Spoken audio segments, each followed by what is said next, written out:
All right, race fans, here we are. We're finishing up week number 12. The season is just clicking along. On the telephone, we got a newcomer to the weekly series hotline, Mr. Tody Radcliffe, drives the number 48 track star, Radcliffe Motorsports. Tody, welcome to the program, and tell us about you, and tell us about your racing program. Yes, sir. I'm Tody Radcliffe. I've been racing for about 5 years now, I guess, and I just love racing, so that's kind of what I got into it, and about it, I reckon. Now, you guys race over there at the Rodney Wing owned and promoted Why Not Motor Speedway. You guys have raced with us about, and we talked offline, you said 8 races in the NeSmith Weekly Series, 1 win and 1 top 5, not shabby at all. But the coolest thing is you timed in 7th quick at the national race.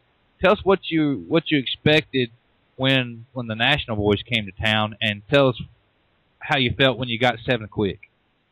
Well, when national come in, it was actually the first time I made a race without having to go through a B main, so I was really excited about it.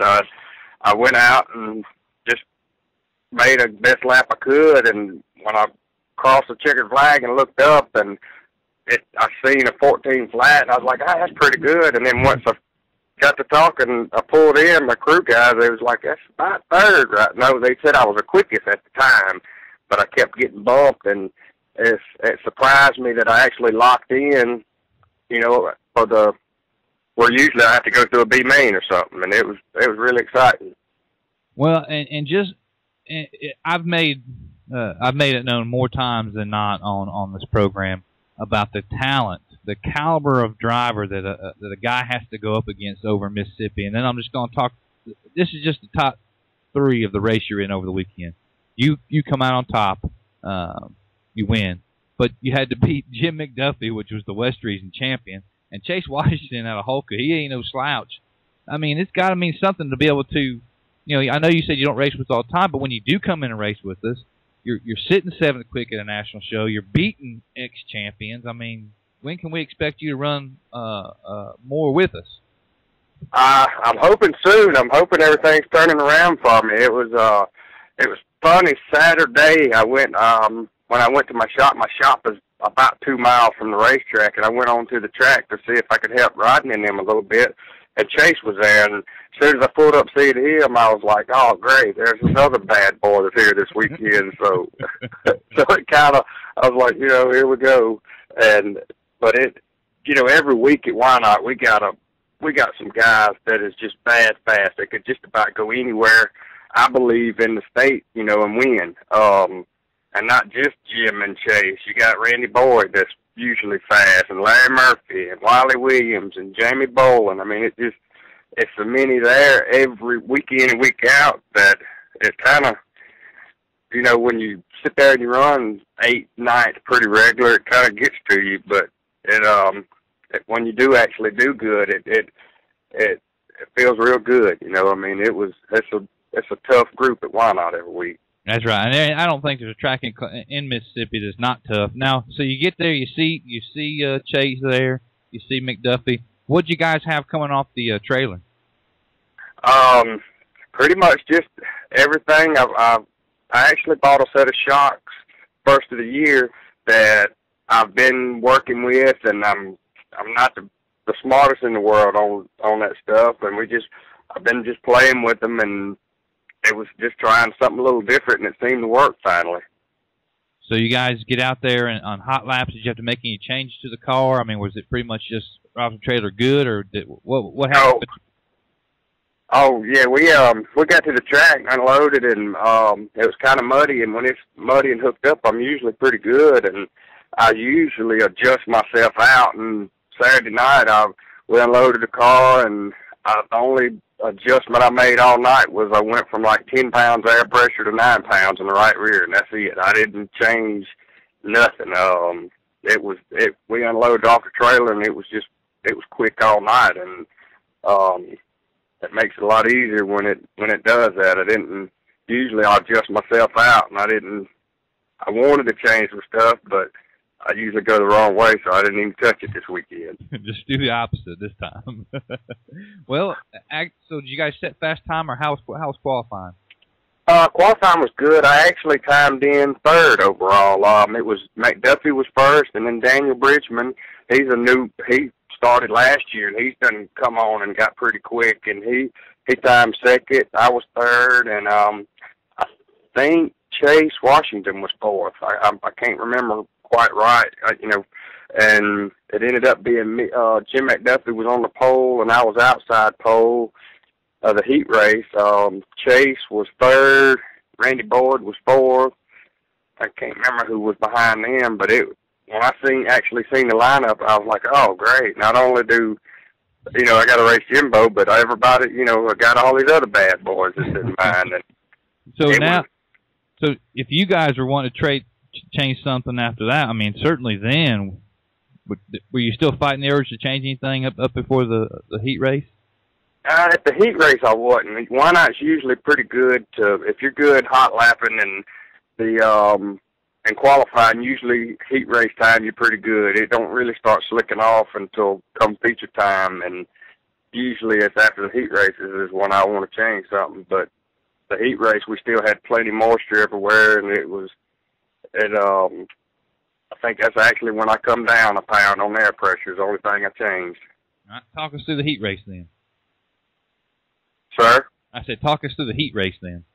The heat race, we started, and Jimbo got me on the start, and I was on the outside, and I said I'm going to stick to the outside because usually that's where we run it, why not?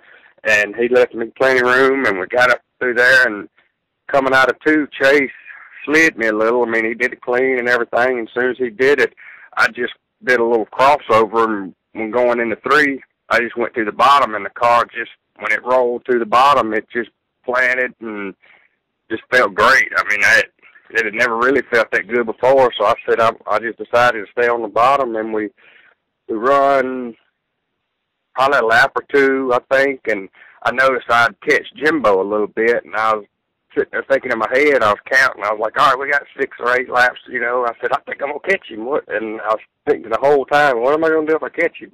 And we caught a lap car, and the lap car was like right in the middle, and Jimbo chose the outside, and when I rolled the bottom, I come out and I looked right to make sure I was giving him plenty of room, and I didn't never see him again, and I was kind of getting ecstatic then because I just passed one of my heroes, Jim McDuffie drove for my grandmother and Randy Thompson back years ago, and he's somebody I've always looked up to, and I was like, I just passed him, and I got all excited, and then it kind of got in that mindset, all right, don't mess up.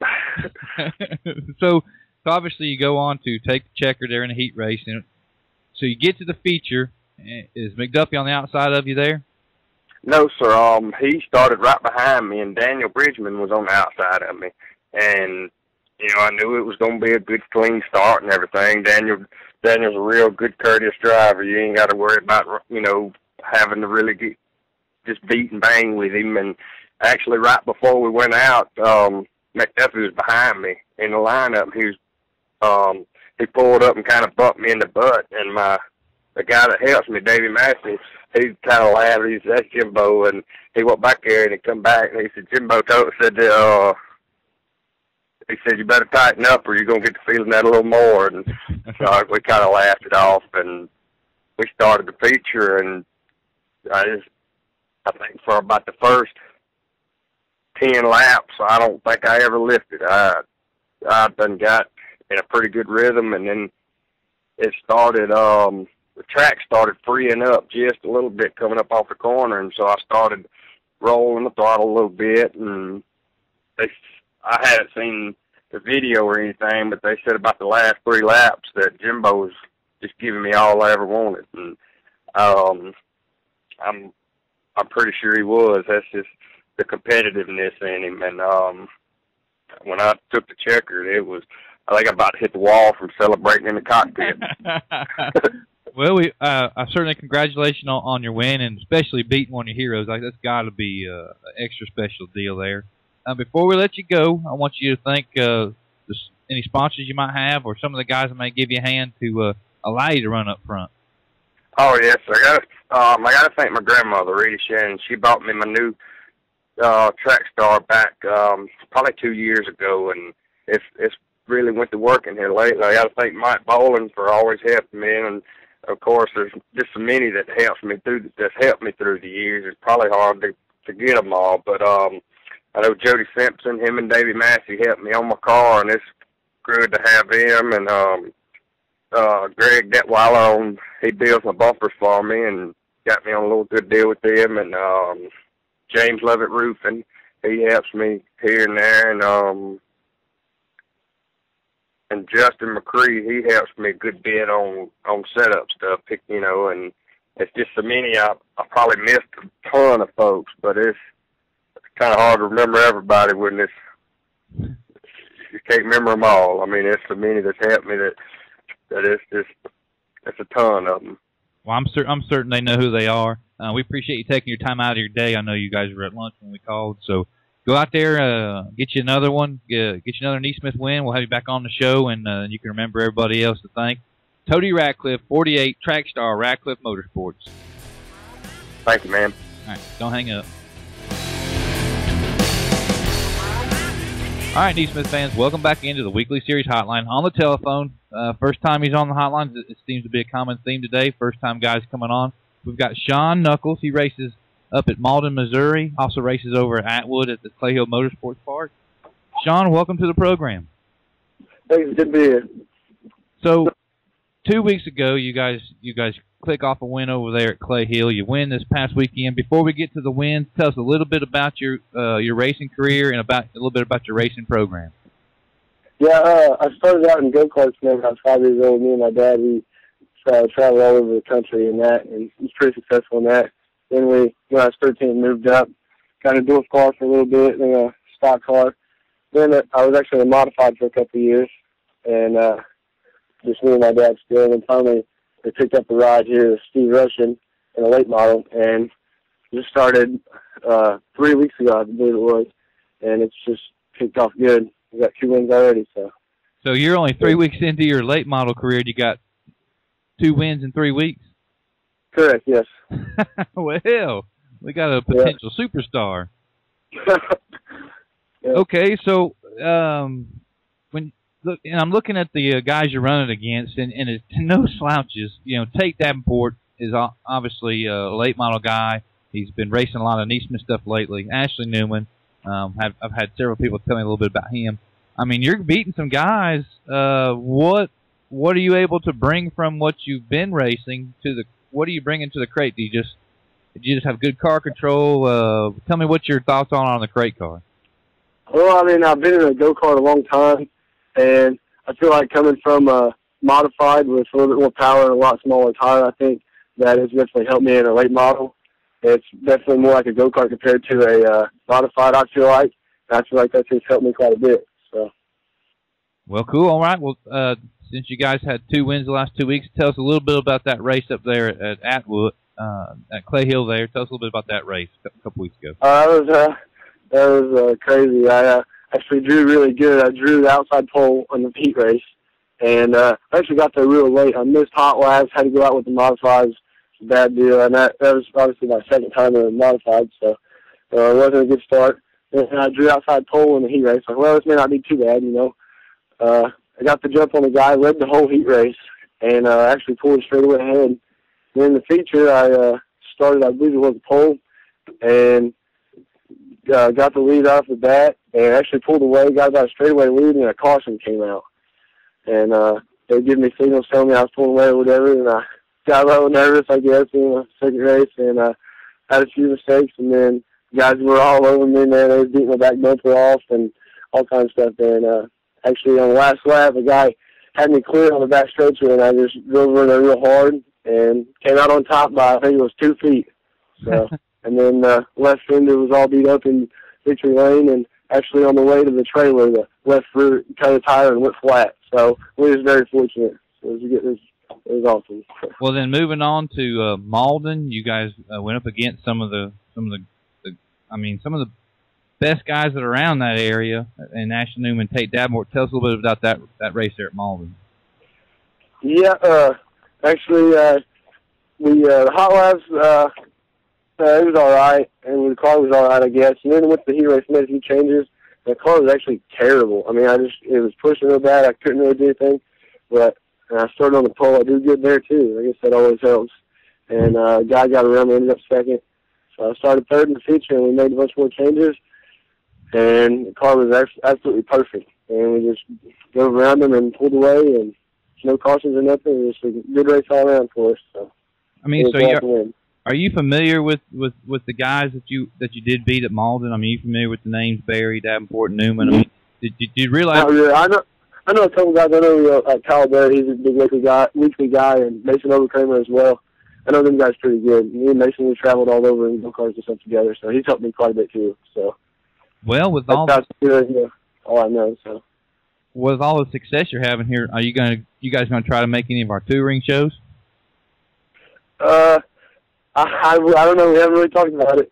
We actually took the motor out of my modified and put it in another late model, and we're going to run some super shows. So we're going to see how that goes. Well, that's pretty cool. Now, I got to ask you, do you have a nickname? Because I've got one picked out for you. Oh, yeah, what's that? I don't have one. Okay, you've heard of White Knuckles when it comes to racing, right? Your nickname needs to be White. Sean White, like the X gamer. Sean White, yeah, Sean White Knuckles, because White Knuckles is what they talk about race car drivers all the time. That'll work. I like it. well, all right, Sean. Before we let you go, again, I congratulate you on your win there at Malden. Wish you continued success. Before we let you go, thank some of your sponsors, your car owner, and also thank some of the crew members that helped get you that win there at Malden Speedway. Yeah, I got to thank my sponsor, Steve Russian Towing. He's a big deal, and Swafford Service Center. And a big thanks to my dad. He's been there the whole way, and if nobody could do it without him in this deal. So thank him, Joe Knuckles, and also my family, my mom and stuff, and Mason Overkramer, of course. He's helped me driving through it, and that's about it. So. Well, all right, man. Hope maybe that Sean White Knuckles will stick. I like it. I like it. I thought about it all day to tell you when I was like, I got to talk to this Sean Knuckles guy because I need to give him a nickname. I like it.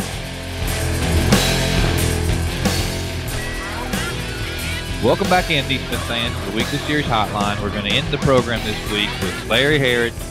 He's our national touring guy, but he picked him up a Weekly Series win over the weekend. Larry, you guys had a great run, and we'll talk about the touring series for just a second.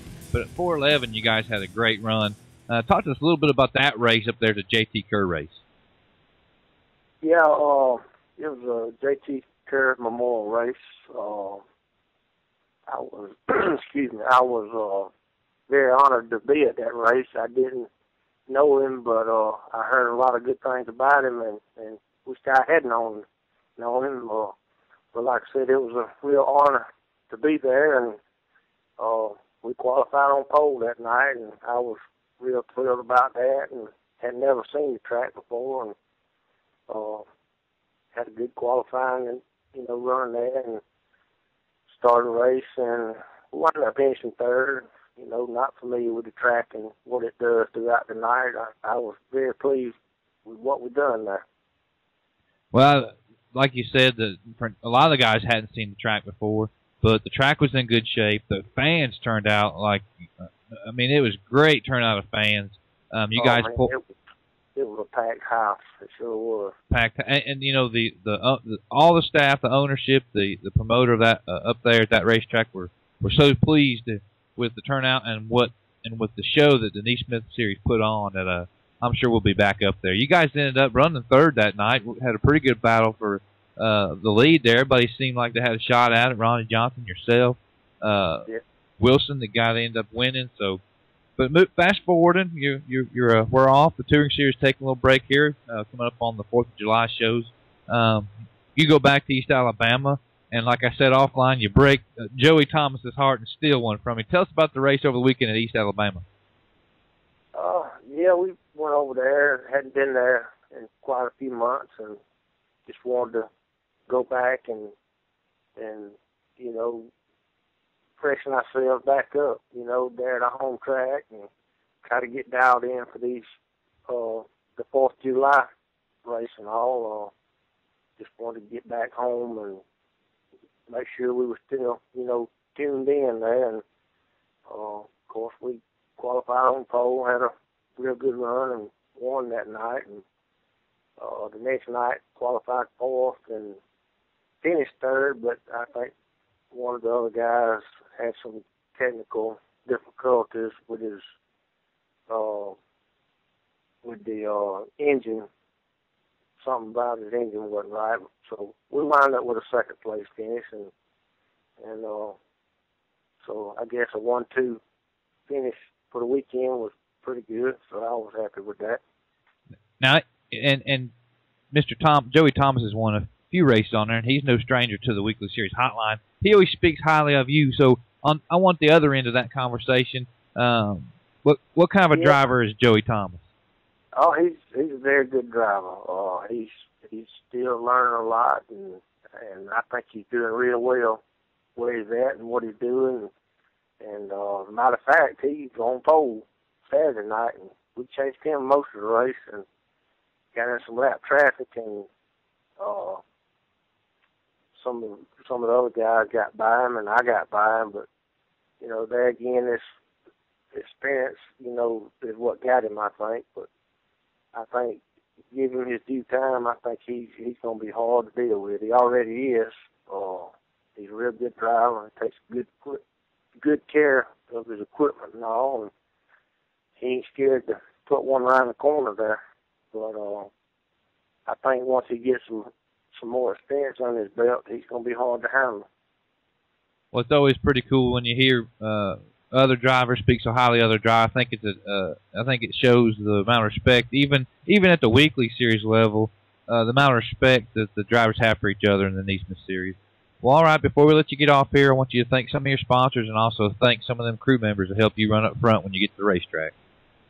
Okay. First of all, I'd like to thank my crew, Melvin Welch and Justin Welch, and my son, Lance Harrod, and I want to thank Ben Thomas at BTR Scorpion Race Cars for building some good race cars. I want to thank Lawson Construction Company, M&J Transportation out of Mississippi, Schaefer's Oil. Got a couple other guys there local that helped me out with tires and all. I'd like to thank them. I can't mention their names, but they'd like to stay not mentioned, but they know who they are. I want to say thanks to them, and I think that's about it. I want to thank anybody else that's helped us any kind of way. Mr. Harrod, I'm looking forward to getting down there, your neck of the woods. We're going to be at East Alabama Motor Speedway, 2 nights at Fenton, and back over to Albany. You looking forward to go back to Albany? Albany's probably been one of our best shows, the 2-night show deal. I'm real excited to go back to Albany. What's your opinion on Albany? Yeah, Albany is a nice little place to race. I enjoy going down there. I've been wanting to go back down there on a weekly basis, but been tied up on the road, with the touring series, and it seems like the weekend that I'm off is the weekend that they're off too, because they only race every other weekend. I'd like to see those guys get to a every weekend deal, and that way we can maybe get down there a little more. But I'm looking forward to going back down there.